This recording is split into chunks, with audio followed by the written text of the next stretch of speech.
नमस्कार। मैं आपका सवाली दास। प्रश्न है कि मैं जीने के लिए क्या करता हूं।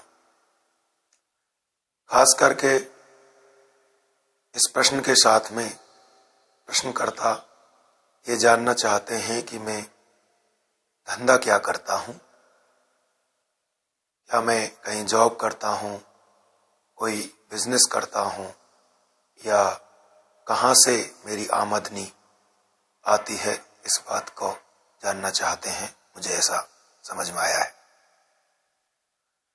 तो देखिए, स्पष्ट कर देता हूं कि लगभग 2000 और 2001 में मैंने ग्रेजुएशन पूरा किया था और ग्रेजुएशन होने के बाद में क्योंकि परिवार की आर्थिक स्थिति ठीक नहीं थी तो मैंने मार्बल के क्षेत्र में मजदूरी करना शुरू किया था।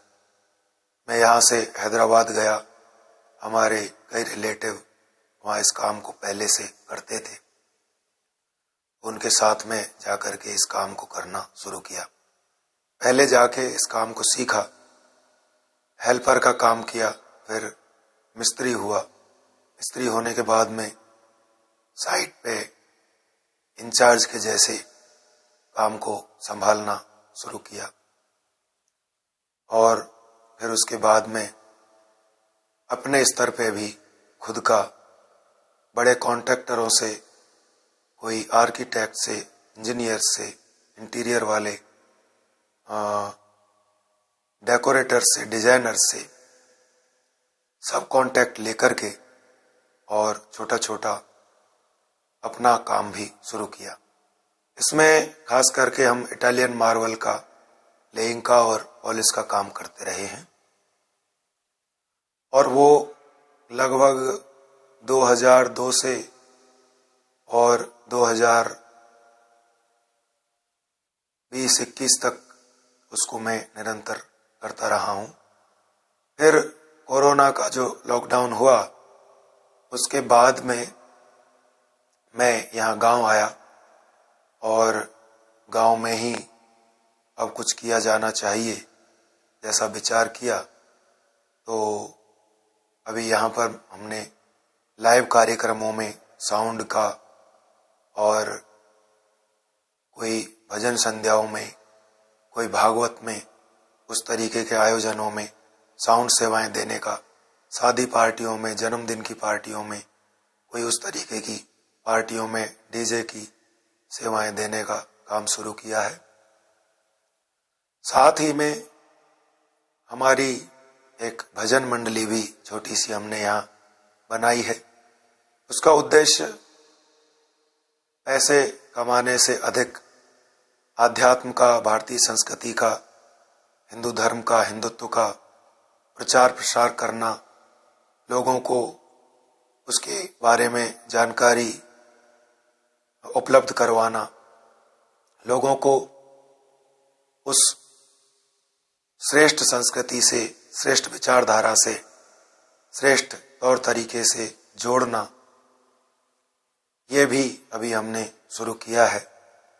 तो कुल मिलाकर के 2 काम जहां से मेरी आजीविका में कमाता हूं वो हो गया इंटीरियर के क्षेत्र में मार्बल का, इटालियन मार्बल का, खास करके लेइंग का, पॉलिशिंग का काम, और दूसरा डीजे और लाइव साउंड की सेवाएं प्रोवाइड करवाने का काम। बाकी अब ये जो भजन मंडली का आयोजन है, भजन मंडली का जो कार्यक्रम है, ये मेरी रुचि का विषय है। 91 में मैंने गायत्री परिवार में दीक्षा ली थी और तब मैं 11 वर्ष का था। तभी से थोड़ा बहुत जितना समय मिलता है उस समय को मैं इस कार्य में नियोजित करता रहा हूँ। गायत्री परिवार के कार्यक्रमों में, वहाँ गायत्री परिवार के युवाओं का जो एक मूवमेंट दिया नाम से चलता है, उसमें सेवाएं देता रहा हूँ। अब यहाँ आया हूँ तो यहाँ पर इस तरीके का आयोजन हमने शुरू किया है और इसके पीछे बड़ा उद्देश्य तो यही है कि भारतीय संस्कृति का, हिंदू धर्म का, सनातन का, इस संस्कृति का जितना हो सके प्रचार प्रसार किया जाए, क्योंकि ये संस्कृति वास्तव में दुनिया की श्रेष्ठतम संस्कृति है। इसको अपना करके हम हर प्रकार से हमारे लाभ का ही सरंजाम जुटाते हैं, हर प्रकार से हम हमारा लाभ ही होता हुआ उसमें देखते हैं। मेरा जीवन भी उसका उदाहरण है। मैंने कई लोगों को, उनके जीवन को भी इस संस्कृति से, इस पद्धति से जुड़ा रहने से उनके जीवन में भी अनेकों लाभ घटित होते हुए उनके जीवन में मैंने देखा है। इसलिए मेरा मन है, मेरी रुचि है कि मैं इस संस्कृति को, इस विचारधारा को अधिक से अधिक लोगों तक पहुंचाऊं और ऋषियों का, विद्वानों का, संतों का, बुद्धिजीवियों का, हमारे धर्म ग्रंथों का एक पोस्टमैन बन करके, एक डाकिया बन करके इन नियमों को, इन सिद्धांतों को, इन सूत्रों को जन जन तक पहुंचाऊं। यही एकमात्र उद्देश्य उसके पीछे है और आशा करता हूं कि आपने जो प्रश्न किया है उसका मैं जवाब दे पाया होऊंगा। आपने प्रश्न किया, इसके लिए बहुत बहुत धन्यवाद।